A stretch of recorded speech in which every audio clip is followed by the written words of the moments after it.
Hi! Nous sommes maintenant en février et j'ai décidé que cette année j'allais lancer une sorte de nouvelle rubrique où je vous dis tous les mois les livres que j'ai lus, ce que j'en ai pensé, pour vous conseiller des choses. Parce que cette année ma résolution c'est de lire beaucoup plus parce que j'adore lire et je sais que je le faisais jamais trop vraiment parce que je prenais grave pas le temps et ça me manquait vraiment. Donc cette année j'ai repris, j'ai lu 3 livres ce mois-ci et donc je vais partager avec vous ce que j'ai lu, vous dire ce que j'en ai pensé. Et voilà, let's go! Et là, tous les livres que j'ai lus cette année, c'est des livres que j'avais commencé l'année dernière. Parce que j'en ai plein que j'ai commencé et que j'ai jamais fini. Et là, du coup, je les ai finis et j'en ai plein d'autres à finir. Donc, on va commencer ce mois-ci par Holopax, The Hunt for Morrigan Crow. Donc, c'est un livre en anglais écrit par Jessica Townsend et c'est australien. La couverture, elle est trop belle. Je vais vous montrer sans ça. Parce que moi, j'enlève quand je lis parce que ça me fait sinon. Voilà, il est vraiment trop beau. Genre, je suis vraiment fan de ce livre. Quand j'étais dans les couloirs de mon lycée avec, les gens ils étaient en mode « Oh, il est trop beau ton livre !» J'étais en mode oui. Du coup, c'est le 3e tome de la saga Nevermore. Je suis très nulle à raconter des histoires et j'ai pas envie de spoiler qui que ce soit. Mais c'est vraiment un super livre. J'ai vraiment mis 5 étoiles parce que je suis très attachée au personnage puisque c'est une saga que j'ai commencé il y a longtemps. Il y a le 4 qui sort cette année d'ailleurs. Je suis très attachée au personnage. J'adore comment ces livres-là finissent à chaque fois. Ils sont peut-être un peu lents au début. Enfin, moi, c'est de la fantasy, donc j'adore ça, donc ça me dérange pas. Mais je pense que les gens qui aiment quand ça va très vite s'ennuieraient en lisant ce livre, du moins au début. Et ça s'accélère vraiment à la fin, tout va super vite et t'apprends plein de choses et tu découvres plein de trucs et c'est incroyable. Je trouve que à chaque fois les fins de ces livres-là sont pleines de rebondissements et t'es vraiment trop dans l'histoire et genre tu peux pas lâcher le livre. Et donc moi j'adore ça. Surtout quand je lis ces livres-là, ça me le fait à chaque fois et je suis trop contente. Du coup ouais, je l'ai commencé fin d'année dernière celui-là. Genre en décembre parce que j'ai enfin fini en décembre le second que j'avais depuis très longtemps et que j'avais toujours pas fini. Et du coup là, celui-là je l'ai lu en 2 semaines je crois. Je l'ai vraiment dévoré, il était vraiment très bien. Franchement, je vous le recommande de ouf. Après il faut lire les 2 autres d'avant, ça n'aura aucun sens pour vous si vous ne lisez pas celui d'avant. Mais sans vous spoiler, mais quand même en pouvant en parler pour ceux qui l'ont déjà lu. On en apprend vraiment plus sur tout ce que Morrigan veut savoir. C'est super intéressant de découvrir cette nouvelle partie. Je trouvais ça super enrichissant et même si on traduit ça à la vraie vie, il y a des vraies choses sur tout ce qui est préjugé, machin, et la presse aussi, tous les mensonges de la presse. Ça parle à un moment d'une maladie qui est répandue et ça m'a fait beaucoup penser à la crise du Covid parce qu'il y en a qui croient pas, il y en a qui sont en mode mais ça nous concerne pas donc pourquoi on ferait attention. Je crois qu'elle l'a écrit avant le Covid mais moi du coup j'ai trouvé que ça avait grave un rapport avec ça et du coup j'ai trouvé ça, même si c'était dans le fantastique, toujours très correspondant avec la vraie vie entre guillemets. Du coup j'ai adoré, j'ai trouvé ça super et je vous le conseille. Le 2e livre que j'ai lu c'est Les Devis de Lydia Bird par Jodie Silver. Celui-là je lui ai donné 3 étoiles. Parce que déjà je l'avais acheté cet été parce que j'avais oublié mes livres donc j'ai dû l'acheter. Je l'aimais bien mais pas plus que ça, enfin j'avais vraiment pas lu beaucoup parce que j'avais autre chose à faire. Je vais vous lire ce qu'il y a derrière le livre. Lydia et Freddy, 10 ans d'un amour fou qu'elle croyait indestructible avant qu'un terrible accident de voiture ne lui arrache l'homme de sa vie. Le cœur en miettes, Lydia se laisse sombrer jusqu'au soir où un véritable miracle la sort de sa torpeur. Après avoir pris un somnifère, elle se réveille à côté de Freddy, bien vivant. Alors Lydia se met à vivre pour ses nuits, pour profiter de cette seconde chance dans un monde artificiel où elle vole les instants magiques qui auraient dû être les siens. Mais jongler entre 2 réalités a un prix, et Lydia s'éloigne chaque jour un peu plus des vivants. Pourtant, dans le monde réel où elle apprend à vivre sans Freddy, tout est encore possible, à condition qu'elle décide d'y demeurer.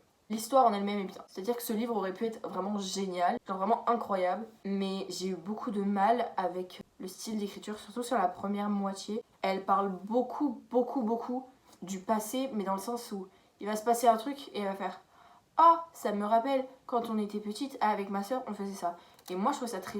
Mais en même temps, ça a du sens avec le personnage, le style d'écriture. Pour moi, c'était trop... J'écris mon premier livre, j'ai 4 ans et demi, enfin, c'était pas Si, c'était mauvais, moi j'aimais pas. Il y a vraiment, je vous jure qu'il y a 2 endroits où elle s'est trompée de prénom.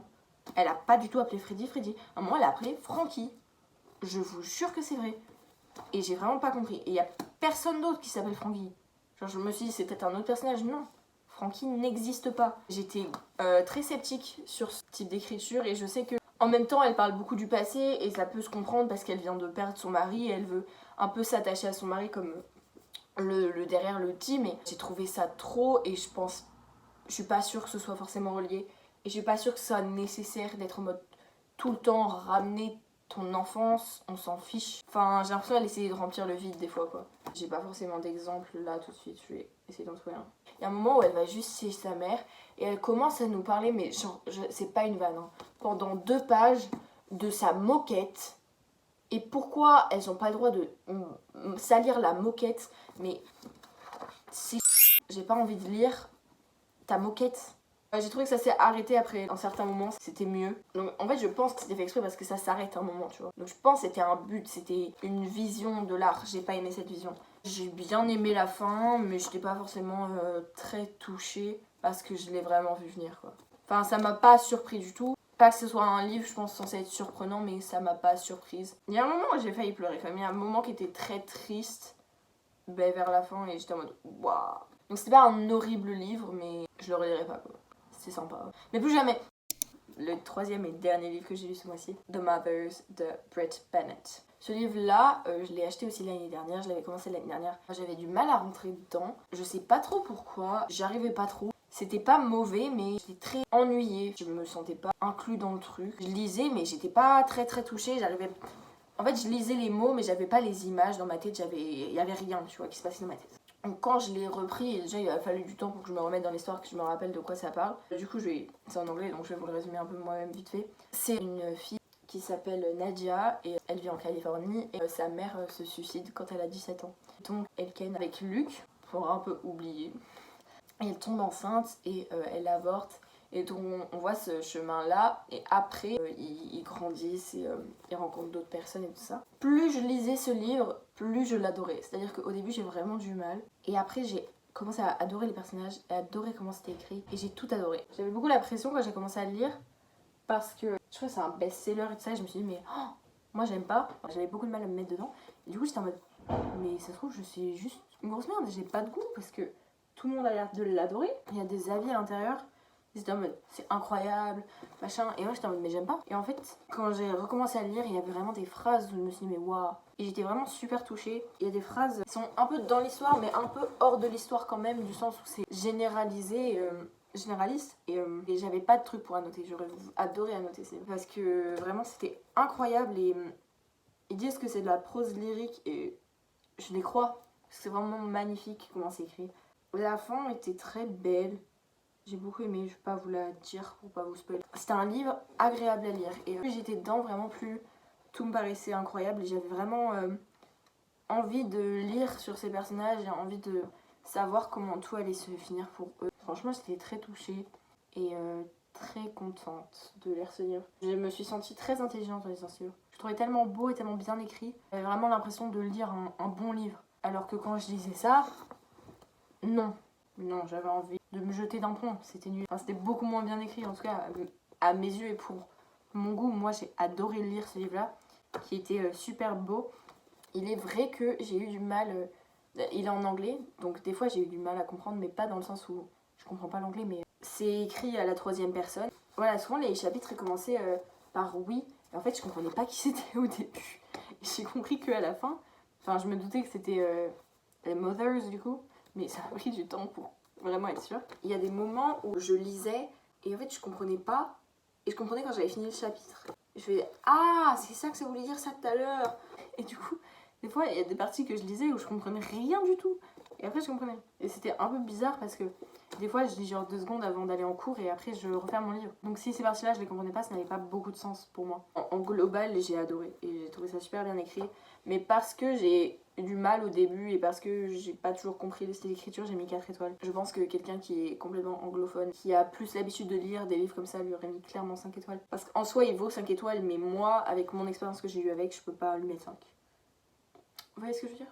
Bref, merci d'avoir regardé cette vidéo. J'espère qu'elle vous a plu. Je vais sûrement faire ça tous les mois. Parce que du coup ça me motive à lire plus, parce que je peux vous en parler et parler de mes ressentis. Si vous en avez lu certains, n'hésitez pas à me dire dans les commentaires ce que vous en avez pensé, si vous les avez aimés, sinon pourquoi. J'adorerais en discuter avec vous. Par exemple, si quelqu'un a adoré ce livre et pense que je suis une grosse parce que je dis qu'il est pas bien, bah vraiment, envoyez-moi des messages, je veux qu'on en discute parce que ça se trouve j'ai manqué un truc. Franchement, ça fait un plaisir de partager mes lectures de ce mois de janvier avec vous. Je vous fais de gros bisous et on se voit pour la prochaine vidéo.